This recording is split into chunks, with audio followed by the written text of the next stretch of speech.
লীগের নেতা মোশাররফ হোসেনের মৃত্যুর পর জানাজা পরে আওয়ামী লীগের স্লোগান নিয়ে চট্টগ্রাম দখল করেছে আওয়ামী লীগের নেতাকর্মীরা। দেখুন ভিডিওটা, তাহলেই আপনারা বুঝতে পারবেন।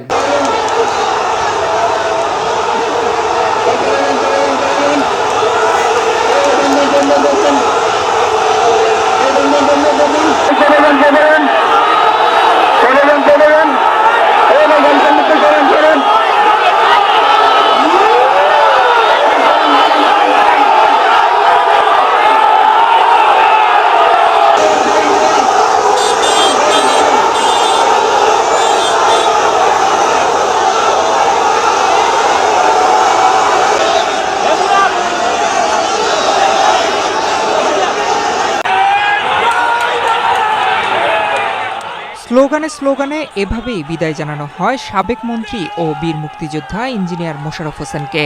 এ সময় তাকে শ্রদ্ধা জানাতে চট্টগ্রামে সর্বস্তরের মানুষের ঢল নামে। বর্ষিয়ান রাজনীতিবিদ ও সাবেক মন্ত্রী ইঞ্জিনিয়ার মোশাররফ হোসেনের দ্বিতীয় দফা নামাজে জানাজা বৃহস্পতিবার সকাল 11টায় চট্টগ্রাম নগরীর জমিয়তুল ফালাহ মসজিদ মাঠে অনুষ্ঠিত হয়। এতে বক্তারা মরহুমের দীর্ঘ রাজনৈতিক জীবনের বিভিন্ন দিক তুলে ধরে চট্টগ্রামের জন্য তার অবদান গভীর শ্রদ্ধার সঙ্গে স্মরণ করেন।